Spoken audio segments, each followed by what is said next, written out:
बड़ी से बड़ी चीज हो उसे इवेंट क्यों बना दिया जाता है? वो ये आरोप लगाते हैं कि आप हर चीज को इवेंट में तब्दील कर देते हैं।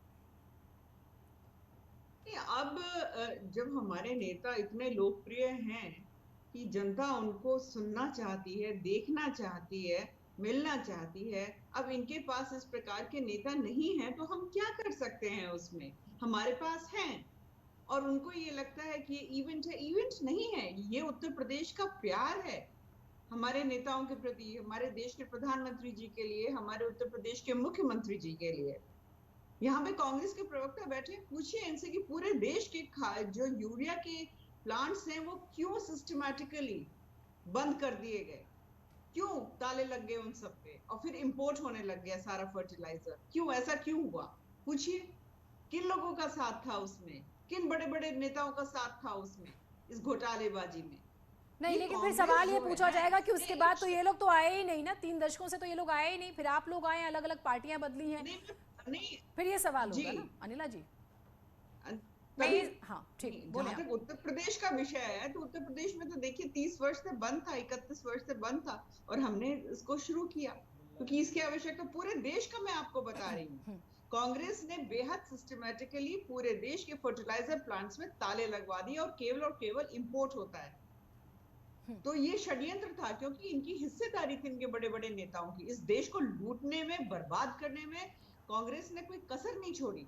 आज जो हर्ष हुआ है कांग्रेस का, ये इनकी खुद की करनी मैं है पूछ लेती जो हूँ ये विकास लोग जी भर से। रहे हैं। विकास जी आप ही बताइए, अब क्योंकि ये बात आया कि भाई कमीशन और इस तरह के आरोप लगे, अब एक सवाल ये उठता है कि बंद कर देने से कौन सा कमीशन मिल जाएगा अगर कोई कारखाना बंद ही हो गया तो? अब लेकिन आप लोग तो सत्ता से नहीं, बाहर हैं, आप लेकिन आपने ये अनिला जी तो को सुना, इनकी मैं अकल, चाहूंगी आप उसका जवाब दें जी। इंपोर्ट, जो मुझे तो अनिला जी इंपोर्ट की करते हैं ना वक्तव्य और फर्टिलाइजर, इनकी उसमें सोच पर इनकी तरस पूरी आता है सांठ गांठ थी। कि हाँ 3 बार भारतीय जनता पार्टी ने मायावती जी को उत्तर प्रदेश का मुख्यमंत्री बनवाया और इसके बाद इन्होंने 25 से ज़्यादा चीनी मिलों को बिचवा दिया, जिसमें पूर्वांचल की सबसे ज़्यादा। राइस मिलें सारी की सारी बंद करवा दी। लेवी के चावल का सारा घोटाला भाजपा और बीएसपी ने मिल के करा।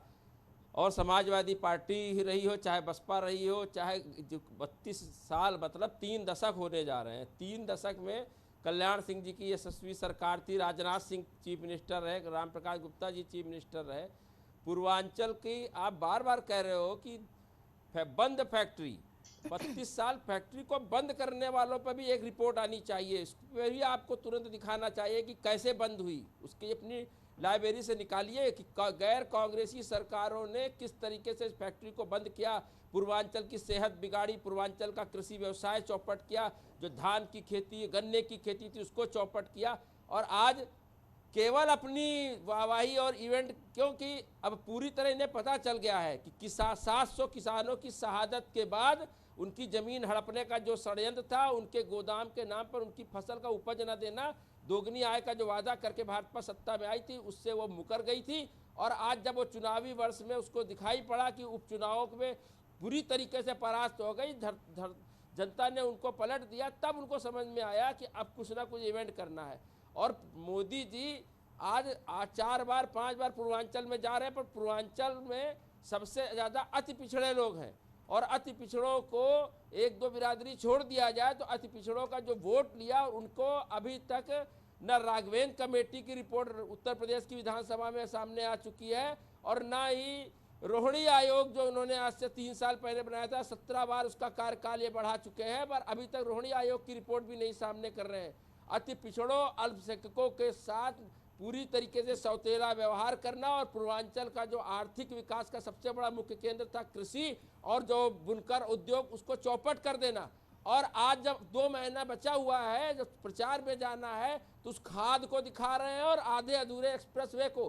क्या ये पूर्वांचल की जनमानस ये खाद की बोरियां खरीद खरीद के खाएगी, और उस एक्सप्रेस वे पर जिस पर 150 ठीक है, आप एक सवाल का जवाब तैयार रखिएगा कि फिर 3 दशकों से आप लोग क्यों बाहर है। मैं आपके पास आती हूँ, धर्मेंद्र यादव जी हमारे साथ जुड़े हैं। धर्मेंद्र जी, ये तो इनको पूछना चाहिए, आप इसका जवाब तैयार रखिए, मैं एक बार तो और मेहमानों को भी शामिल करूँ। धर्मेंद्र जी, 31 साल लग गए, आप लोगों ने भी सत्ता का सुख भोगा इस बीच में, क्यों? क्या इच्छा नहीं थी? क्या क्रेडिट आप नहीं ले सकते थे? कहाँ समस्या आई? या ये कारखाना जरूरी नहीं था पूर्वांचल के लिए? देखिए, देखिए, जीनत जी, कुछ ऐसी योजनाएं होती है जिसमें केंद्र सरकार की मैं भूमिका माफी होती चाहूंगी, है। आपको तो बीच में समाजवादी रोक रही पार्टी हूँ। एक केंद्र तस्वीर सरकार आई में है, नहीं वो रही पहले थी दिखा देते। मैं आपकी बात पूरी सुनूंगी सर, मैं माफी चाहती हूँ, आपको बीच में रोक रही हूँ। ये मंच से तस्वीरें हमारे सामने आई, वो अपने दर्शकों को दिखा दे। देखिए, पूर्वांचल का ये जो पूरा मंच है इस पूरे कार्यक्रम का, आप देखिए, और पूर्वांचल के हर बड़े नेता को आप इस मंच पर देख पा रहे हैं। प्रधानमंत्री सभी का अभिवादन स्वीकार करते हुए, मुख्यमंत्री योगी आदित्यनाथ, डिप्टी सीएम केशव प्रसाद मौर्य को भी आपने देखा, और हर बड़ा नेता इस मंच पर नजर आ रहा है। और इसके जरिए आप समझ सकते हैं कि पूर्वांचल कितना महत्वपूर्ण है बीजेपी के लिए। ये सौगातें तो मिल रही हैं, लेकिन इसके जरिए अभी तो जो भी क्रिया और प्रतिक्रिया होगी सभी को चुनाव से जोड़कर देखा जाएगा। तो ट्रिपल गिफ्ट मिल रहा है पूर्वांचल के लोगों को। गीतिका, गोरखपुर से ये लाइव तस्वीरें आपके टीवी स्क्रीन पर हैं, जहां लाखों की जो भीड़ है वो आपको देखने को मिल रही है। हमारे संवाददाता रामगोपाल हमसे जुड़ रहे हैं। रामगोपाल, पीएम मोदी और सीएम योगी जो है वो डिप्टी सीएम केशव मौर्य, ये तीनों लोग मंच पे पहुंच चुके हैं। बिल्कुल बिल्कुल, ये भाजपा की तरफ से एक तरीके से मेगा सोहराज, और भाजपा की जो टॉप लीडरशिप है वो मंच पे दिखाई दे रही है। मुख्यमंत्री योगी आदित्यनाथ, केशव मौर्य और दिनेश शर्मा तो मौजूद है ही, साथ ही जो एनडीए के सहयोगी हैं जो उत्तर प्रदेश में इस बार चुनाव लड़ेंगे, अनुप्रिया पटेल, वो भी मंच पे है, और संजय निषाद पार्टी के राष्ट्रीय अध्यक्ष, वो भी इस वक्त मंच पे मौजूद है। और उसके बाद जो गोरखपुर क्षेत्र के जितने भी कद्दावर भाजपा के नेता हैं, मंत्री हैं, वो सब मंच पे मौजूद है, चाहे सूर्य प्रताप शाही हो। तो क्योंकि रामगोपाल थोड़ी सी भीड़ भाड़ वाली जगह पे है, तो आप समझ सकते हैं थोड़ी दिक्कत हो जाती है। लेकिन जिस तरह से रामगोपाल जिक्र करते हैं, अनुप्रिया पटेल आप जानते हैं कि एनडीए का घटक दल है, सहयोगी हैं, और पिछले दिनों अनुप्रिया पटेल ने ट्वीट भी किया था। उन्होंने कहा था कि हम किसानों के मुद्दे पर सरकार के साथ हैं, हम पिछड़ों की आवाज उठाते हैं और हम कदम मिला के आगे बढ़ेंगे, विकास के लिए काम करेंगे। संजय निषाद पार्टी के राष्ट्रीय अध्यक्ष, जब हम पूर्वांचल की बात करते हैं तो निषाद पार्टी की बात करें और राजभर की बात करें, इनका 100 से ज्यादा सीटों पर प्रभाव माना जाता है, अच्छा खासा वोट बैंक माना जाता है। इस मंच पे जो आपको नेता नजर आएंगे आज, उसके जरिए संदेश भी नजर आएगा, हम साथ साथ हैं। आप जानते हैं, अगर यहाँ पर ओम प्रकाश राजभर समाजवादी पार्टी के साथ आ गए हैं तो वहां पर बीजेपी भी अपनी मेहनत कर रही है। अनुप्रिया पटेल को आपने देखा मंच से, और आपने संजय निषाद को भी देखा। संदेश देने की खूब कोशिश हो रही है। अनिला जी,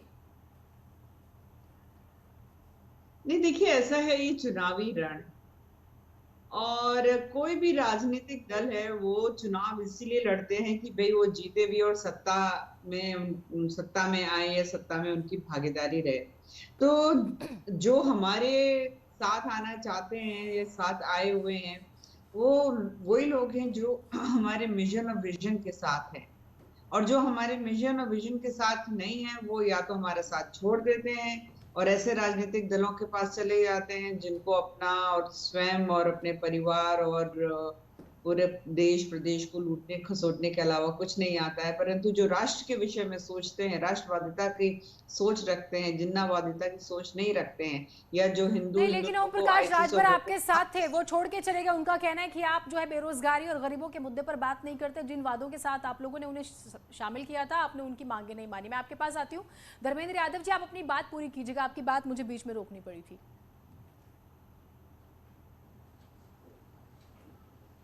मैं आपको ये बताना चाह रहा हूँ